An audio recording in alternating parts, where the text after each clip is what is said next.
Hello, welcome to episode 44 of NG Meets. And this week is an episode about the Nottingham Project. Now, if you've been on Facebook or following the media, reading the papers, watching Notts TV, etc. over recent weeks, I'm sure you'll have come across the Nottingham Project. It was launched in July, and it's basically the putting together of this huge board of creative and cultural and business people with the aim of revisioning the future of Nottingham, rejuvenating the city. As I say, it was launched last month. There's a big board put together. It's chaired by Greg Nugent, who was a director of the London 2012 Olympic and Paralympic Organising Committee, so experience there. Vice chaired by BAFTA award-winning actor Vicky McClure, who I'm sure you'll know from This Is England, both film and television series. Amongst other board members, there's the This Is England director, Shane Meadows, Nathanial Wilson, who started up the Nottingham Street Food, which I'm sure many of you have seen, particularly down in St Anton. Sara Manning, who is the chief executive of the Nottingham Castle Trust, and previous NG Meets guest Sandeep Mahal, who of course is director of Nottingham UNESCO City of Literature. And they're just a small selection of this huge board, massive amount of people on a fantastic group coming from all parts of the culture. And for this episode, we're actually talking to Lee Walker. He's director of the Nottingham Board for Culture and Creativity, while heading up this Nottingham Project. So we had a chat with Lee. He told us about the campaign. The Nottingham Project actually was initiated in sort of February time. So it actually predates COVID, but obviously that's sort of amplified things, it's changed things a bit, and that's had to be addressed. As obviously we talk about that, we talk about the plans, the people involved. It gives us more information on some of the people involved. We talk about the Broadmarsh, which of course is sort of the white elephant of the whole thing, particularly with everything that's gone on with going into administration and that passing back to the council. We talk about some of the things that are already happening, the plans, people's involvement, the amount of people, over 500 people have, at that point we spoke, had already sent in their thoughts and views on what the city needed and why this is so important. So there's a lot in this episode he talks about, and it's about this once in a lifetime opportunity to rejuvenate Nottingham and make sure Nottingham is a city going forward. And especially at a time now when I think a lot of cities are going to be looking at the path forward as we come out of everything that's been going on. It's great to chat to Lee. He talks about the plans are to put forward a sort of proposal or report in October time, so that's not very far off. So they're moving quite fast with it. There's big plans with it. I think it's massively important for Nottingham. It's great to have such a positive project for Nottingham, especially at a time that feels filled with negativity. So, as I say, whether or not you're familiar with the Nottingham Project, I think you'll find this episode, if you love Nottingham and is interested in Nottingham as much as I and most of the guests that are on the show are, I think you'll really enjoy this episode and you'll find out a lot more about the Nottingham Project. Before we get into that, of course, as ever, you can check out all episodes of the podcast at ngdigital.podbean.com. Find us on Facebook at ngdigital or Twitter at ngdigitaluk. Check out previous episodes. We've had some fantastic guests on. Last week, Debbie Dudar, Nottingham University Professor of Astronomy, Michael Merrifield. We had the Next Gen Movement on. We had the Nottingham Trans Hub on. A host of fantastic guests this year. We've got more lined up. Keep an eye out on our social medias for announcements of upcoming guests. We are recording all the time to get more guests. At this time, obviously, guests are being recorded remotely because things are still very up in the air. We're seeing at the moment rising figures and the potential risk of further lockdowns, and who knows what impact the opening of schools and the almost forcible push to get people back into the office might have on that. But we're going to try and keep bringing you this podcast. Hopefully that adds a bit of light to a rough time. So hopefully you enjoy this episode. Do check out some of our previous episodes if you've not already heard them. Do let us know what you think, who you'd like to hear on the show. Give us a review, share it about, please, and subscribe to the podcast if you enjoy it. So moving on, this is episode 44 of NG Meets with Lee Walker of the Nottingham Project.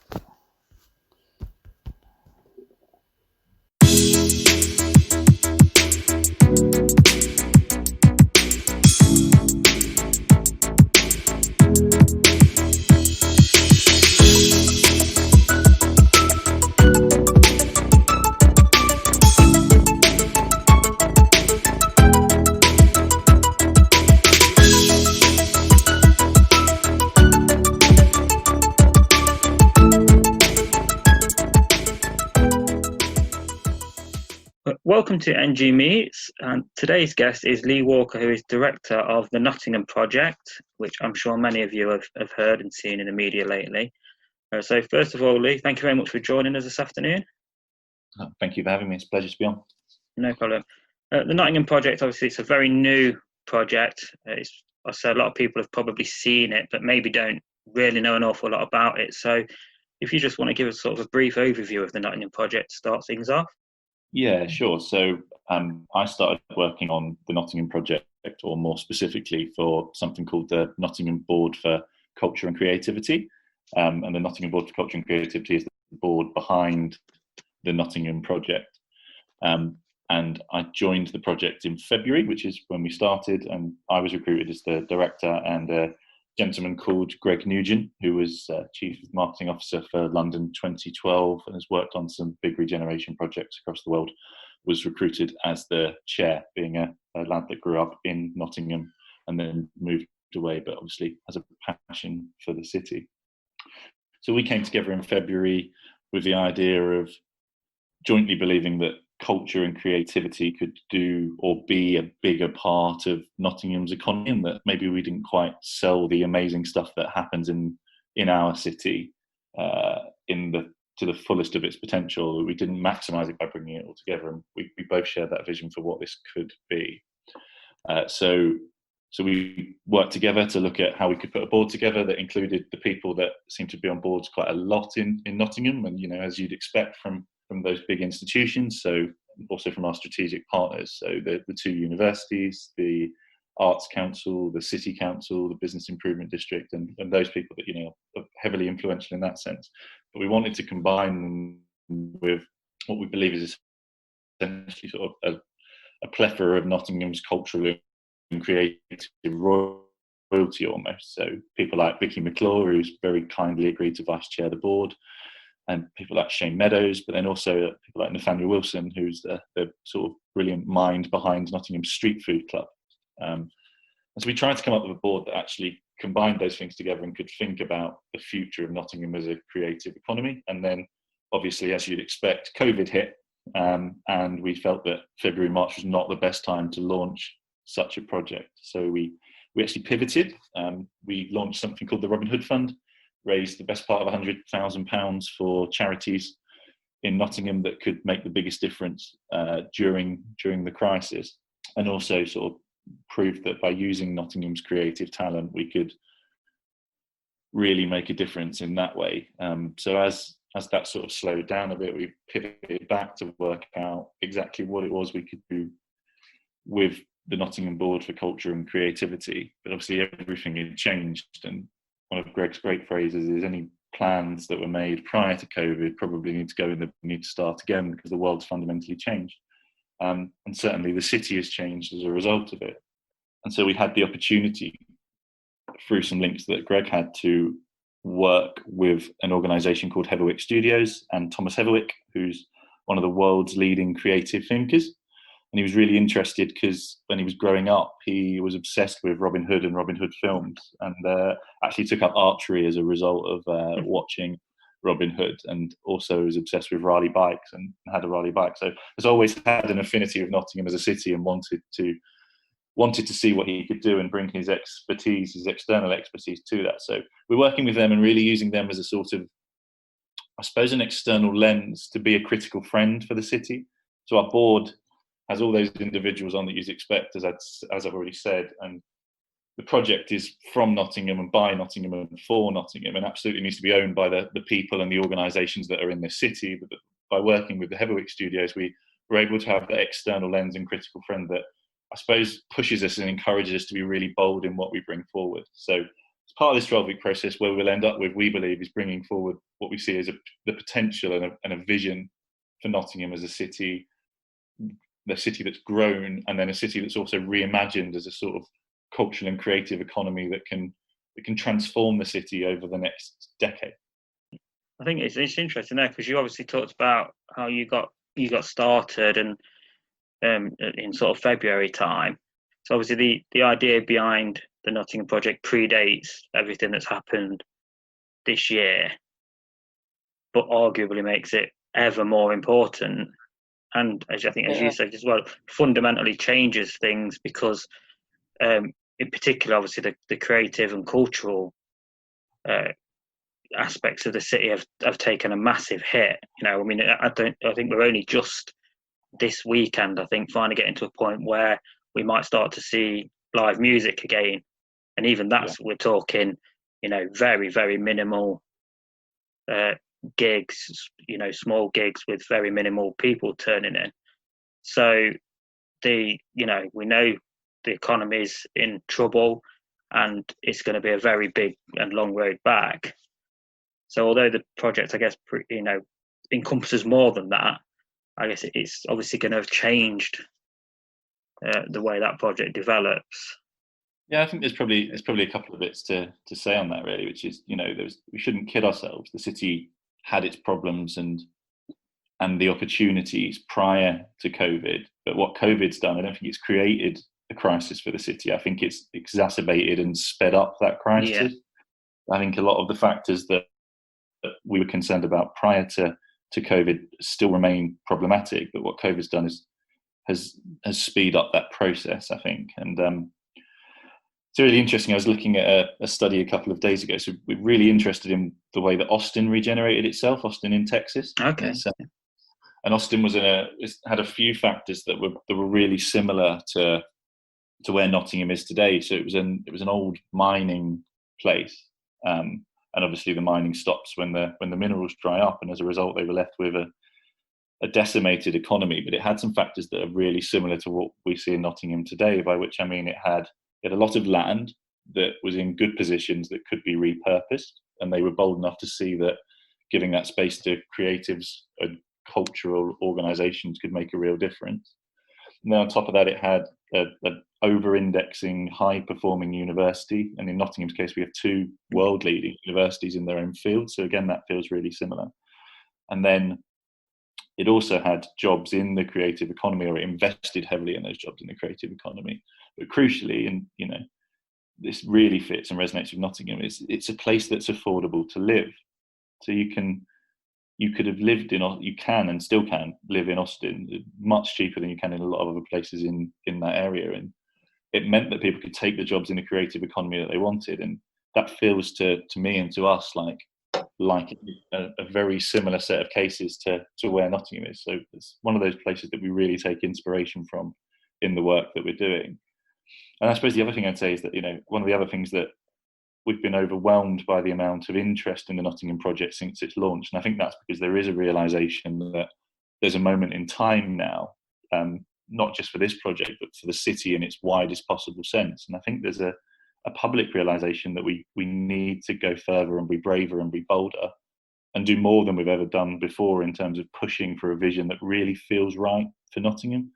But in terms of consultation, we've had the best part of 500 ideas emailed in individually from people. Like, the amount of offers of help and support from companies and businesses and institutions has been incredible. So I'd certainly feel the pressure to deliver something fantastic, but it feels like now is the time people are ready to receive a bold vision and to embrace it. And for me, for this project to succeed, it's got to feel like it comes as much bottom up as it does top down. It's got to feel like it's owned by and for Nottingham and by and for the people of Nottingham. We've tried to be really different in the way that we've engaged in this. So doing bits like this, I don't think there's been a consultation like this in Nottingham's history before that has been as open and as brave in saying, we haven't simply sent a questionnaire out there that whichever way you tick the boxes results in the answers we already wanted. We've been fairly open in saying, let's keep it as broad as possible and let's hear what the people of Nottingham want. Yeah.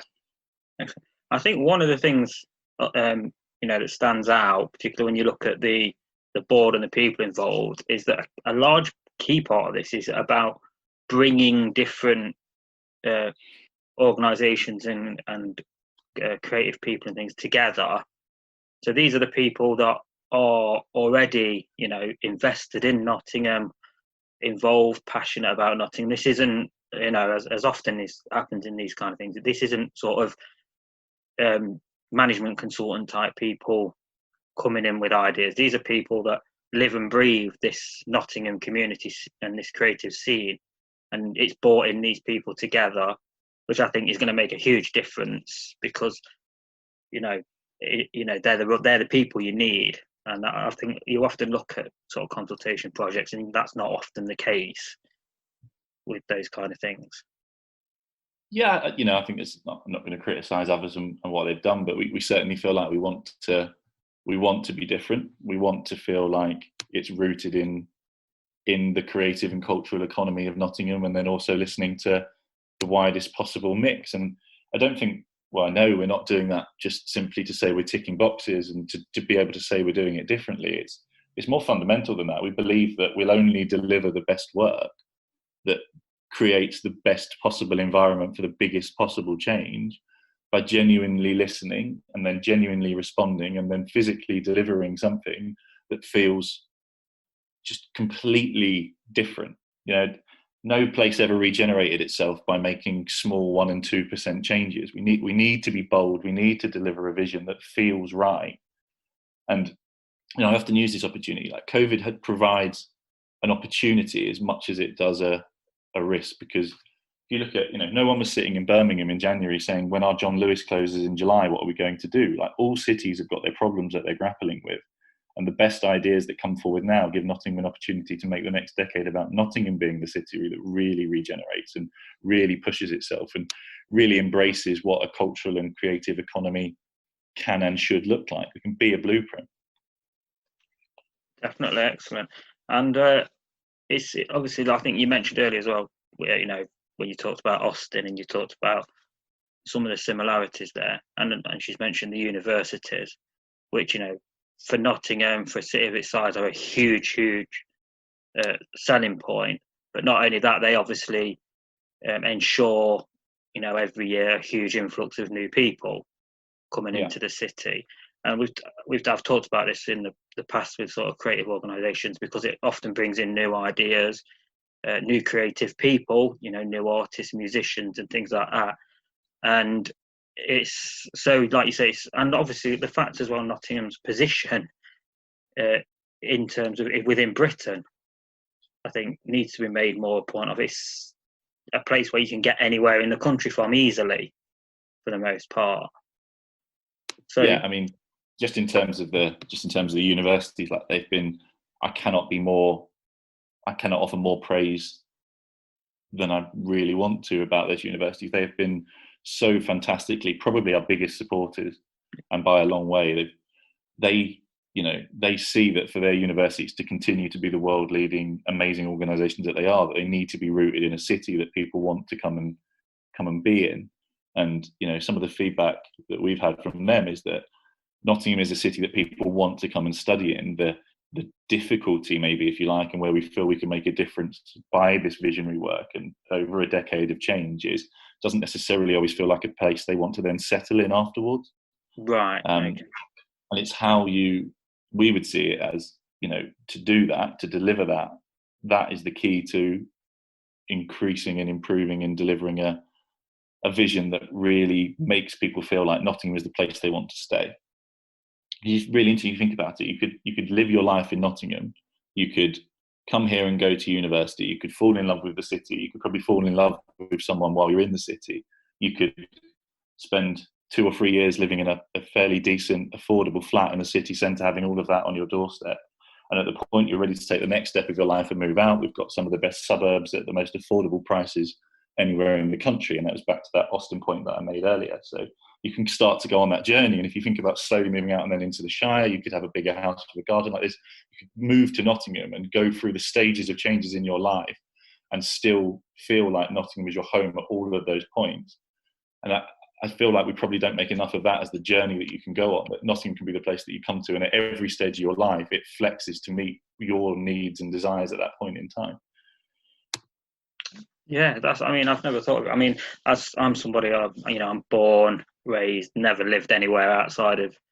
Well, I've never lived anywhere outside of NG9. So, and you touched on that a bit earlier. So, I really love interesting to me. So I wasn't born in Nottingham. You can probably tell from my voice. So I grew up in Ipswich, went to university even further south in Southampton, and moved here for a job.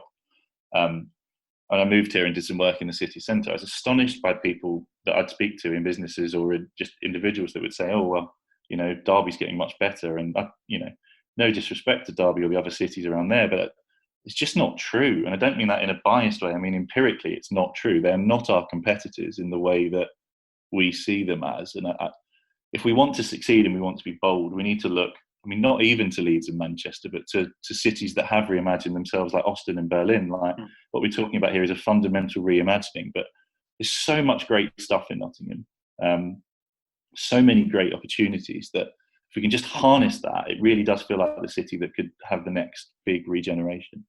Yeah, it's interesting as well, because obviously doing this podcast and things, obviously one of my things I do is shout about Nottingham. And as I say, and as someone who's lived only in Nottingham, it's very difficult for me to compare. So I only, I look at all the great things I enjoy, but I have no idea really how the city's seen beyond the people I speak to are all from Nottingham, and most of all are shouting about it as the same way. So, and I'm aware, you go back 15, 20 years and Nottingham went through a spell of having a very bad reputation. Within the media, we were, it was dubbed Shottingham and things like that. But then over the last decade, it certainly feels like, with things like City of Literature, with the City of Football. So it definitely feels like there's been a positive move for the city. But it's hard. Agree. So for me, it's hard because I don't have an outsider view, so I don't know how well the city is selling itself beyond the borders. So I suppose that's part of one of the reasons we've been so pleased to be able to work with someone like Thomas Heatherwick, who has this global and international view of the best work and the best cities and the best places and the best culture and creative schemes anywhere in the world. So, it's, the opportunity to work with Thomas and his team is really unprecedented. It's not something that any city's had the opportunity to do, and we're really keen that we make the most out of every possible moment that we have with him and his team for that exact reason. And I just, that ability to be self-critical as a city, Nottingham always feels to me as such an honest city. Like if you try and spin anything here, it doesn't work, which is why, as I was saying, we've tried to be so open in this consultation. And you mentioned the City of Literature stuff. So Sandeep Mahal that runs that is obviously one of our board members. It's just absolutely incredible, just this force of nature. And, as a result, the city will open up one of the best children's libraries anywhere in the country, if not far further afield. And, it's about, we see our job is to create that medium and long-term story and vision that takes all that amazing work that these individuals are doing and magnifies it. Yeah, the library, that's what, it looks incredible for what I've seen of it. Obviously, I've not been into town much recently, as many people haven't been able to until very recently. And like you say, there's those projects. But I'm talking which, of course, one of the key parts in, I guess, selling the city is making sure it feels welcoming. Yeah. And what's been a sort of crux on the city for a long time has been, I guess, the south of the city, as you come in from the train station, has often come under criticism. And I think we're seeing improvements, particularly around the train station. But then, of course, at the minute, we've once again got the big white elephant of the shopping centre. Yeah. That has, in the midst of all this, of course, has now gone, apparently well, we don't know where that's going now because I think it's been handed back to the council. Yeah, I think there's probably a couple of bits to say on that, really, which are that, The funniest comment I've heard on that is actually, if it was genuinely a big white elephant, it would be far more interesting than what it sits as today, which I thought was the most creative response I've heard to the problem. But look, the Nottingham Project is about more than just finding a solution for the Broadmarsh. But Yeah, I don't think you could have launched a project like this, of this scale, and with a world-leading creative mind famous for reimagining spaces. It would have been naive to think that people wouldn't ask the exact question that you have. And overwhelmingly, in the feedback we've had, people want an answer to the problem that is not just Broadmarsh, but like you say, to the entrance to our city. Now, think about it. Think of a city in the context of a theme park, right? Like if you go to Disney or any of those places, they spend more money on that first 50 to 100 meters than they do on the rest of the park combined, because your impression when you arrive is basically sets you up for the rest of your journey and experience. And a city is sort of no different. And you could get off at our train station and imagine the waterfront at the moment is the only thing. But rather than mean that in a negative way, what I mean is we've got an opportunity here that really no other city in the world has, which is the best part of 1 million square foot of land in the most prime location. So we're not going to be trying to retrofit our city in light of COVID. We've got an opportunity to get it right in that south side space, from the castle to the new college. Yeah. And I would expect that we will come forward with some bold and brave and strong ideas of what that sort of space could look like in line with a vision. I know, but it's not just about that. It's about how do you reimagine the entire city in a way that makes it fit for a post-COVID world underpinned by the forces and powers of culture and creativity. But in order to do that, clearly we can't ignore Broadmarsh, because it's such a big opportunity. But we've only got really one shot to get that right. By nailing that opportunity, you can easily see how transformative it would be. I have lived here 6 years. It's probably the thing that's come up most. We shouldn't pretend that Broadmarsh wasn't a question before COVID or before it went bust. No. So getting the answer to that right feels so important now. I mean, like you said, you've been here your whole life. I mean, have you ever known it to be anything other than a challenge? And I suppose that now at least it moves from being a challenge to a genuine opportunity if you in that whole space. So let's get it right, and let's do justice to our city. Yeah, I mean, I think from my memory, I think it's been being redeveloped for as long as I can remember. Under various different owners and things.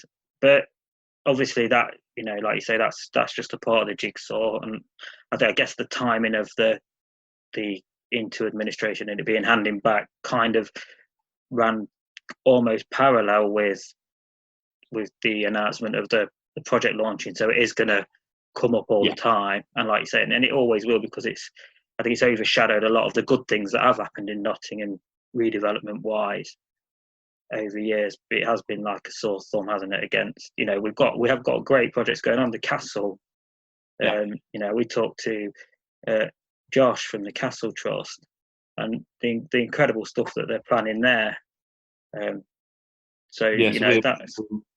We're really lucky on the project that Sara Manning, who obviously is Chief Executive of the Castle Trust, sits on the board, and just been so, again, amazingly supportive of the ambition and where we want to be, because I think she knows as far better than we do that if that south side gets regenerated, the impact for the castle will be incredible. But there's no question when that castle opens in 2021, the whole city has got to get behind it, and some of the stunning plans to open it, and let's push and just be proud of what is a fairly unique space anywhere in a city.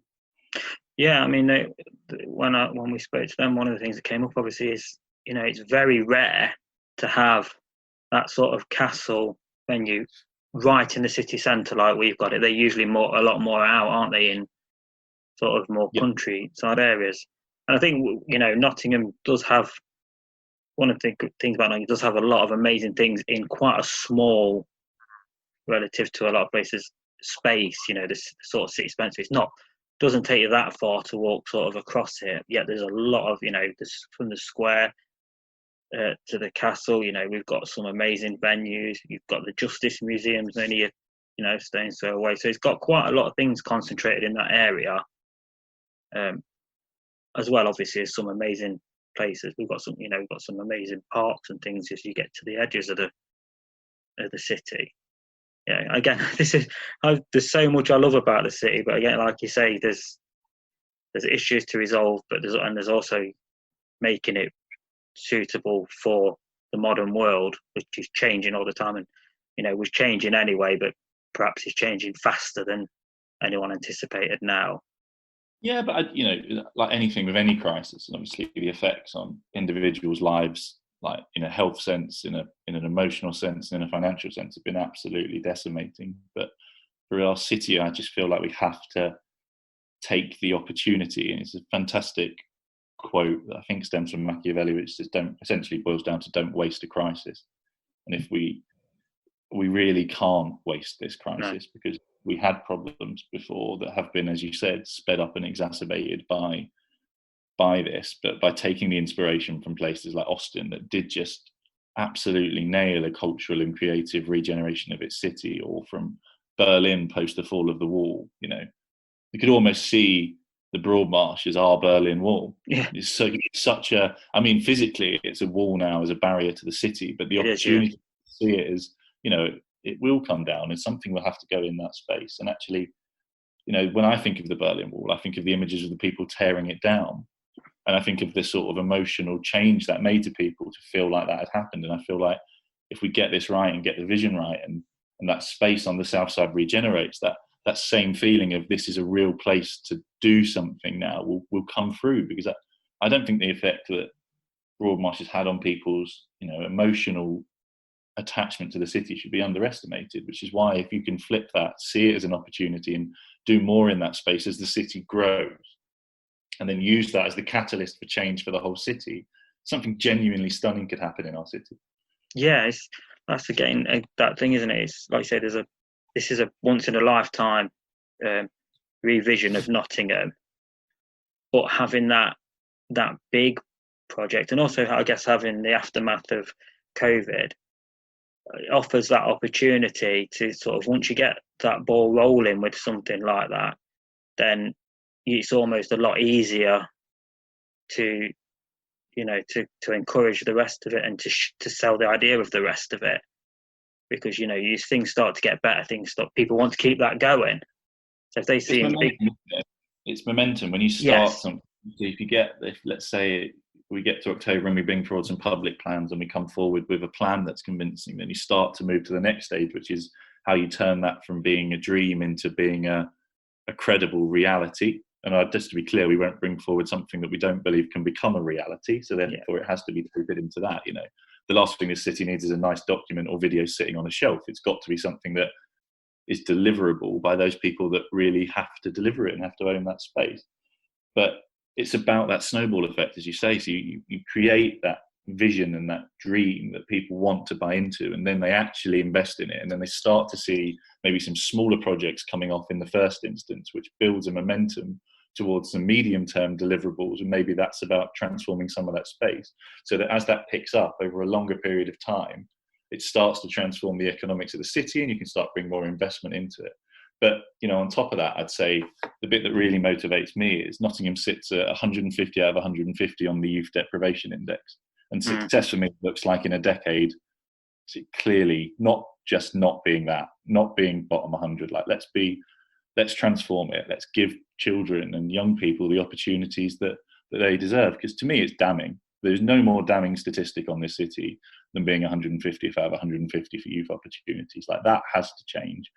And getting that vision right and having a city that we're proud of strikes me as the biggest and fastest way to transform people's beliefs that they can create a life and have a career and not just a job, and do that in Nottingham.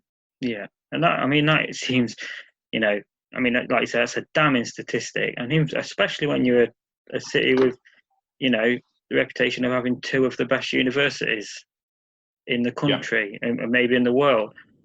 So, like you say, it's that idea you can come here to study, but beyond that, there's not a lot for you at the moment. It doesn't feel like there is, particularly if that's the statistic.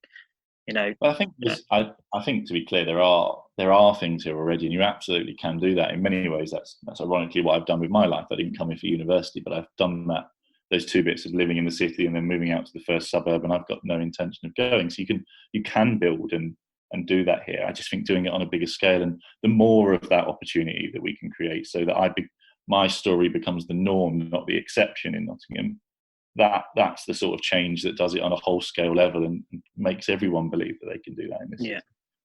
Yeah, and then of course it's also about the opportunities for the people that are born and grow up here, and so they don't feel that they have to move away.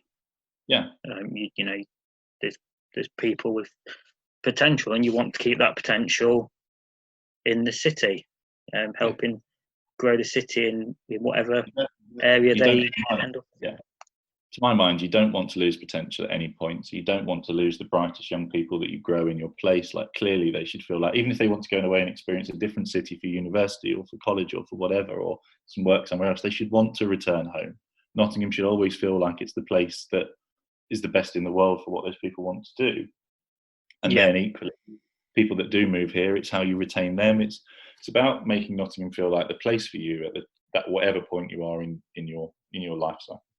Yeah, you want those people that do go away, study and whatever as well, to be, telling other people that Nottingham's the place to go to.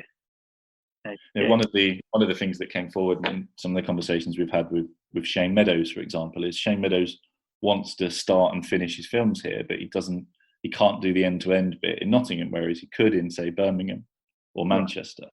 And it's so, how do we, part of what this project might do is look at how you create those conditions. How do you build the facilities and conditions that means that a world-leading director like Shane Meadows could start and middle and finish a film all in Nottingham? I think that would be a fantastic story.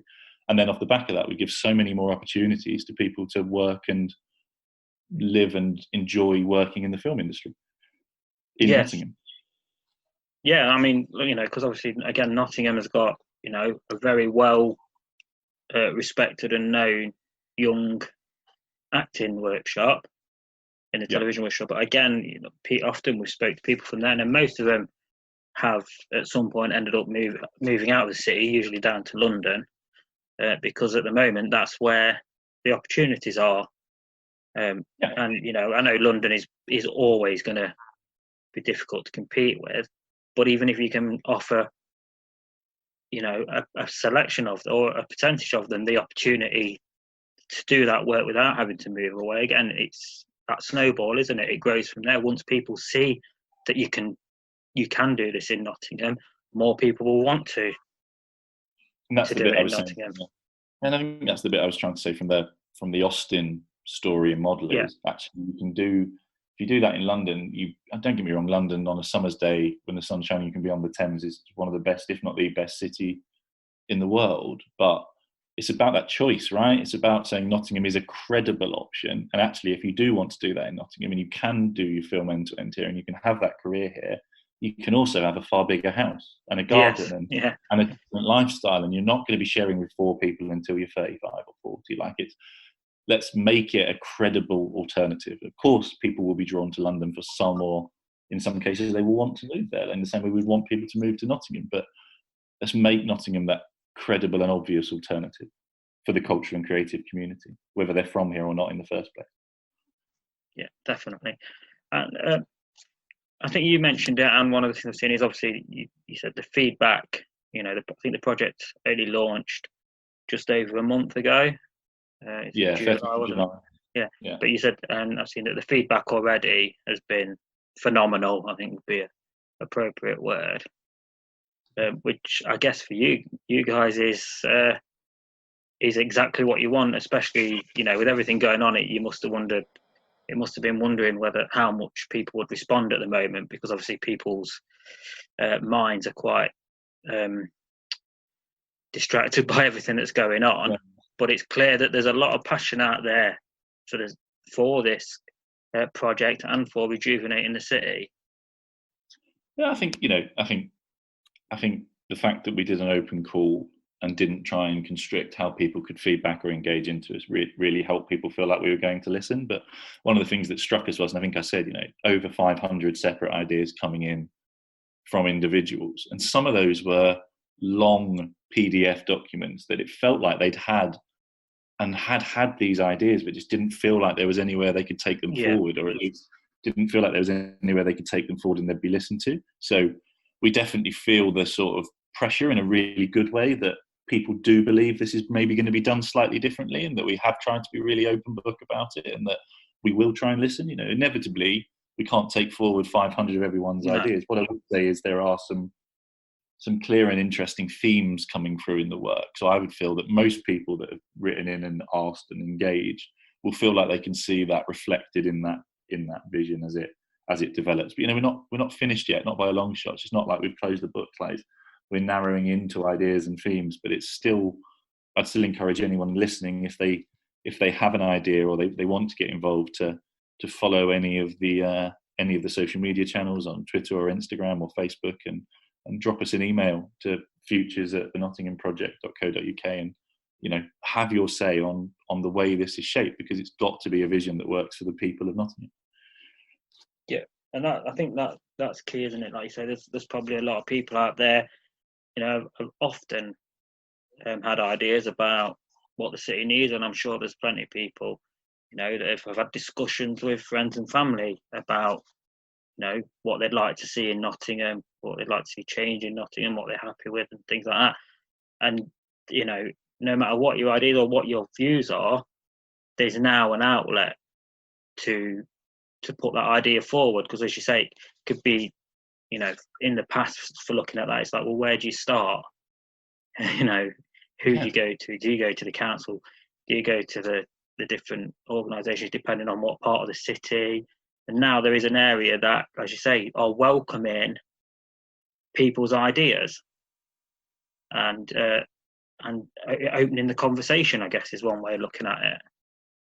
Yeah, and the council have been fantastically supportive, and as of all of those other institutions. And it's just feels like, in some way it's that whole idea of, there's an element of luck in all of this, right? Like, we've come forward at a time when it feels needed, and then we've tried to capitalise on that moment of opportunity, and to think about and act and do and deliver in a differing way. So take the moment of opportunity and then come forward in a way that actually makes people believe that they will be listened to throughout the process. And I think if we get that right, and we couple that with having successfully managed to secure the support of one of the world's best creative thinkers, then the opportunity here is stunning. And it's just the number of responses probably didn't surprise me, because of the work we've done on the Robin Hood Fund and the generosity of people giving at the very lowest point in probably most of our lives, right? People still wanted to give and help those that they saw as fortunate to them. So when people, and probably not all the same people, but that same Nottingham spirit came through when they saw that someone wanted to hear what their ideas were for a city that worked for them. And it's that moment in time. So take the opportunity, and now the pressure is on to bring forward a vision that truly represents what people want to see. Yeah, I don't think either that you can underestimate the sort of just the thing of such a positive project at the moment. This is a project that's talking about rejuvenating and renovating a city at a time when a lot of the news is all about, the impact that's being had, the way the high street's suffering. And I'm not saying none of those problems exist, but it's nice to be able to see something that's going forward with a positive attitude and positive plan, because it can be very easy to get sort of pulled under by what feels like very negative, reporting and things. And, we all know we're in for a tough time ahead. It's not, the virus is still here. It is not going to disappear. And even once we get that under control, we're still going to have, obviously, the economic impact that it's had, what we're already seeing. But it is nice to see some positive actions being taken. And I think people really at this time look for that and are drawn to that, because, as I say, it's quite easy at the minute to feel like everything's just falling apart. Well, thank you. It's very kind of you to say. Like, we have tried to do this in a positive way, but we're not naive. And as you said, in the short term, there's a lot of pain in communities and in our business communities. And I come from a background of working with retail and leisure businesses, and their businesses are in real trouble. And in the short term, there are problems there that are unavoidable. What this is about is saying that, look, accepting those problems the opportunities they present in the medium and long term, if we get this right and we're bold and we don't just do what Nottingham tries to do and do small amounts of change. Let's be bold and let's be brave and let's go further. If we get that right, there is an opportunity for all of the reasons that I outlined and all of the bits you said about, geography and all of that stuff.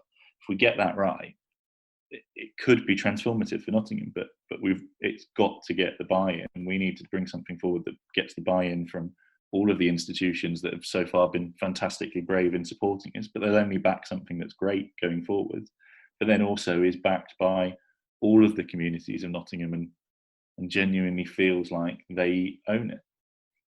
Yeah, excellent, brilliant. So I think you mentioned earlier there that at the moment, obviously, you've got you've got this huge creative organisation working on a plan alongside yourselves, and so I guess the next step will be the putting forward the proposal, which I think you mentioned earlier. So, kind of, what are the next steps of the plan moving forward?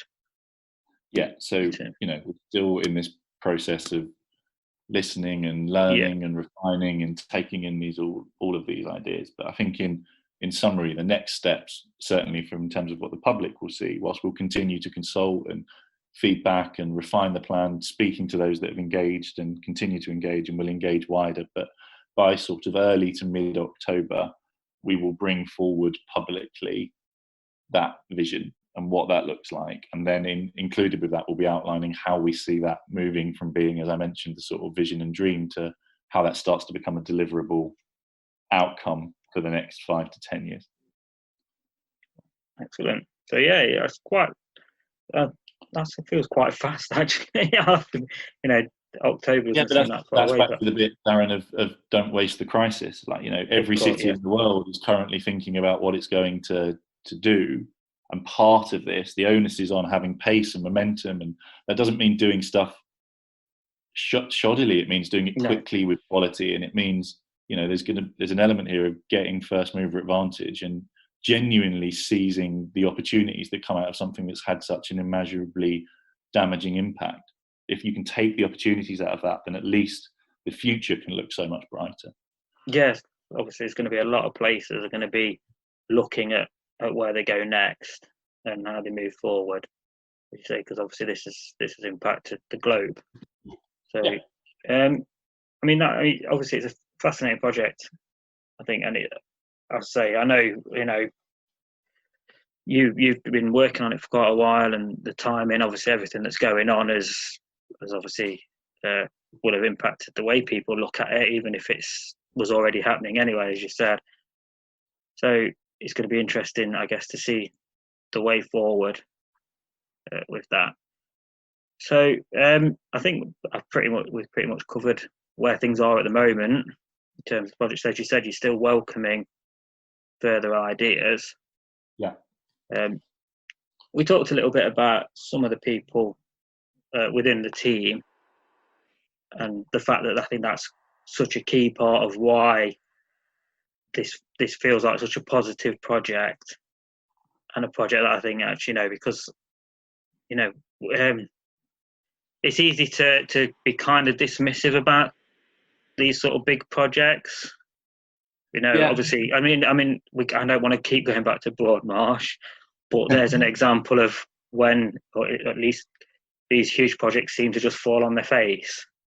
Yeah, and I think that is absolutely why, we've almost heaped the pressure on ourselves, because someone like Vicky McClure is not going to want to be associated with something that A, fails because it is too much of a dream and not deliverable, or B, just because it doesn't buy in the people that need to buy into it. But by having Vicky McClure and her incredible input, by having Shane Meadows talking about the experiences of working in the film industry and where Nottingham needs to grow from that, by having Nathanial Wilson talking about his experience of growing a business from the very bottom up and almost building on and creating and driving forward an entire, not just street food, but street culture scene in a city that he loves.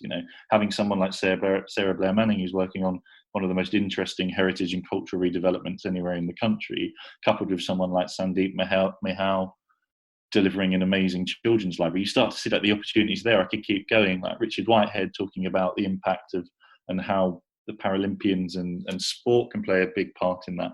Adam Pentford, one of the country's leading creative directors at the Playhouse, Marcellus Baz, Prince Harry's favourite person, one of the sporting heroes from across the country, and then Avani Bilan, who's most recently joined the board, who's been huge in the Next Gen movement in Nottingham. It's about taking those voices and their stories, and you can see from the people I've just listed, like, the talent in Nottingham is absolutely incredible.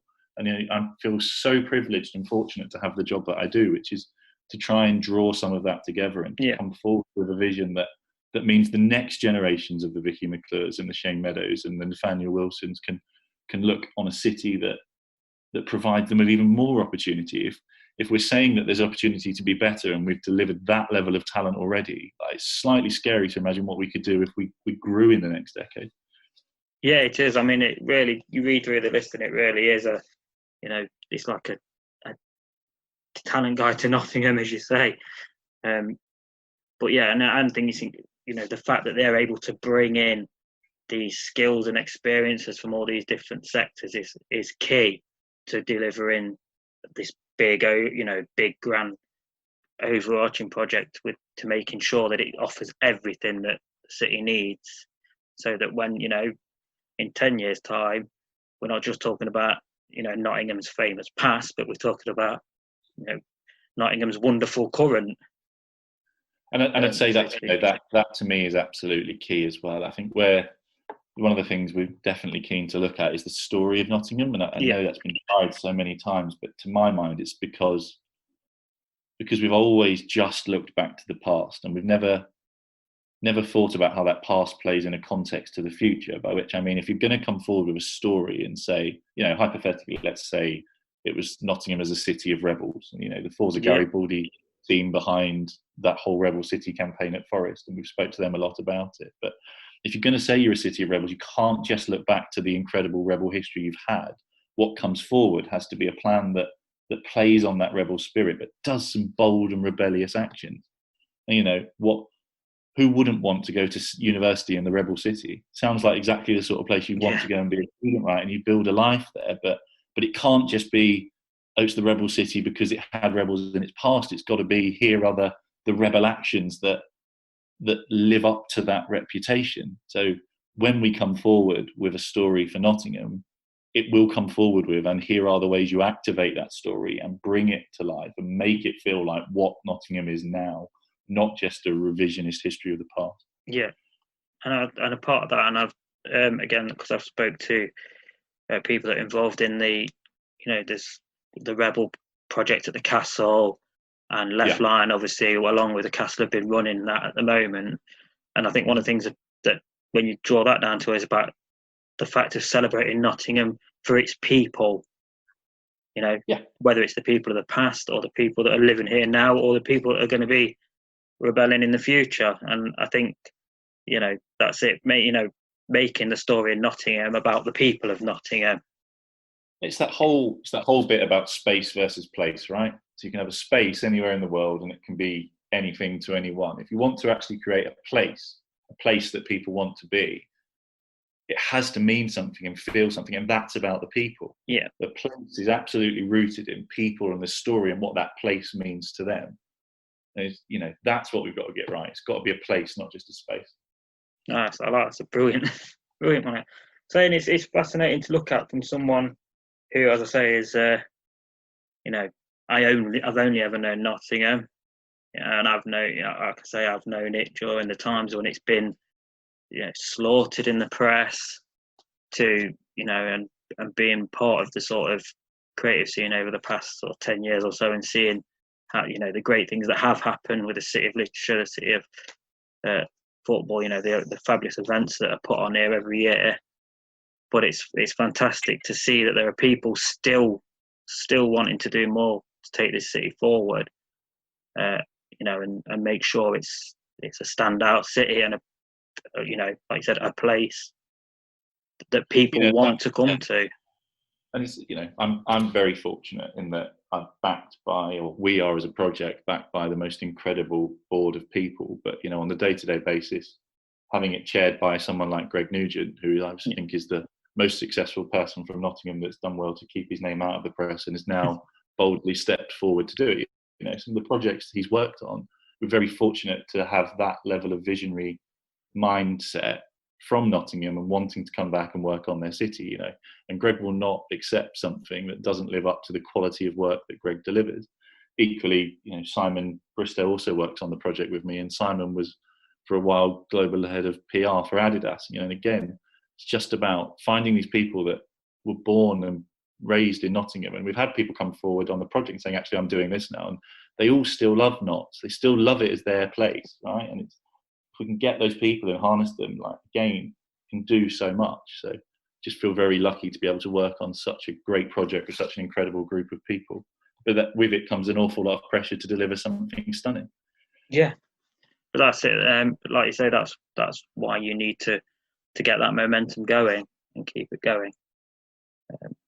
So it's exciting. I think it's a very exciting and positive project, and I think it's exactly what Nottingham needs, and I think it's exactly what people need, and you know, even more so at a time like now when many of us are wondering what the future holds. You know, so it's I'm really excited to see where it goes. So it's incredible the people supporting it, and as you said, I think it's definitely adds confidence to it, because when you look at the people involved, because as you said, these are people that are not going to want to attach themselves to flights of fancy, so that, you know, that does put that pressure there to put forward a project that is feasible and as you said, not something that's going to sit on a shelf as well, this was a great idea someone had once, sort of thing. It's got to be deliverable. That's, you know, as I said, success looks like in a decade's time that land values improve and businesses that wouldn't move here at the moment want to be here, and with that comes a vast and drastic change in the opportunities for the youngest and most deprived in our communities today. That's success, not a nice drawing on a shelf. Yeah, excellent. And obviously taking in, you know, because we know, you know, with the landscape of things are going to change. You know, we already know, even prior to everything that's happened, the high street was changing. It's been sped up a bit, but even that. So it's about, you know, what opportunities are going to be there as the high street potentially changes from what it currently is. One of our biggest strategic partners and one of the biggest investors in us has been the city's business improvement district. And actually, you know, they've been bolder than I've seen any bid in the country be in backing this project and saying, look, we're aware that in the medium to long term, cities are going to look fundamentally different, and our city will look fundamentally different. So being brave and saying, look, let's join with and work on a project that imagines what our city will look like for the business community of today, yes, but also of tomorrow and in a decade's time, so that we can continue to be a city for business that provides jobs and opportunities to its communities. Excellent. Right. Well, I think that's about covered where things are at the moment. Obviously, there's going to be a lot of exciting things ahead. I'm sure we're all looking forward to seeing that. So before I go then, obviously people that want to keep track of what's going on and follow the Nottingham Project, where are the best places for them to do that? Yeah, so if people are on social media, then we have channels that we post to regularly on Twitter and on Instagram, and a Facebook page as well. Got the nottinghamproject.com as a website, and obviously, thankfully, we're lucky to have both Left Line and the Nottingham Post on our board, so they regularly carry coverage of us. So across those social media platforms is probably the easiest place, or on the website to see the stuff regularly. But actually publicly we'll share it, and keep an eye out for October when we have the big public launch of what it looks like. But yeah, just a huge thank you to anyone that's listening that has already engaged in the project and brought forward ideas, and anyone that's listening that hasn't, like, we really would encourage you to reach out and get involved and bring those ideas forward to us. But also thank you to you, Darren, for inviting me on. I really enjoyed the last hour.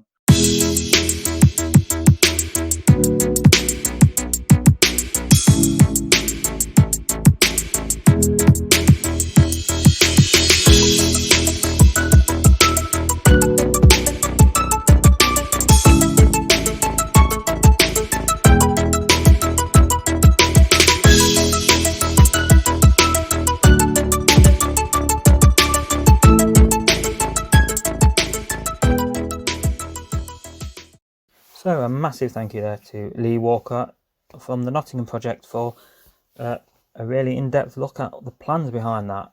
As I said, as talked about in the episode, it's a huge opportunity for Nottingham.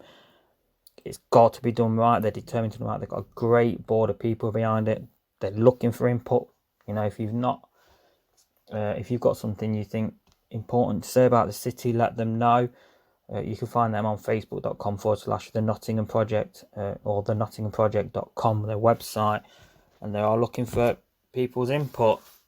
Obviously, things are moving along. They're working with some great organisations.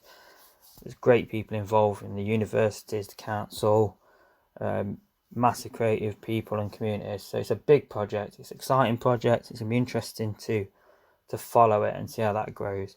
So again, thank you to Lee for talking to us. Thank you for everyone for listening in. As ever, check out all episodes of the podcast at ngdigital.podbean.com, or you can find us on Apple Podcasts, Google Podcasts, Spotify, wherever you get your podcasts from. Check us on facebook.com/ngdigital. Twitter is at ngdigitaluk, and let us know what you thought of this episode. Check out previous episodes, subscribe to the podcast, give us a review, let us know what you think, let us know who you'd like to hear on the show. And we're always looking for new guests. We've got plenty lined up, but it's always fascinating to talk to different people, and I'm sure there's plenty of you there who have people that would make excellent guests that we've maybe not even thought of yet. So do get in touch with us, and we'd love to hear more from you. Thanks again for listening, and we'll be back next week. This has been NG Meets with the Nottingham Project. That's all for now, and goodbye.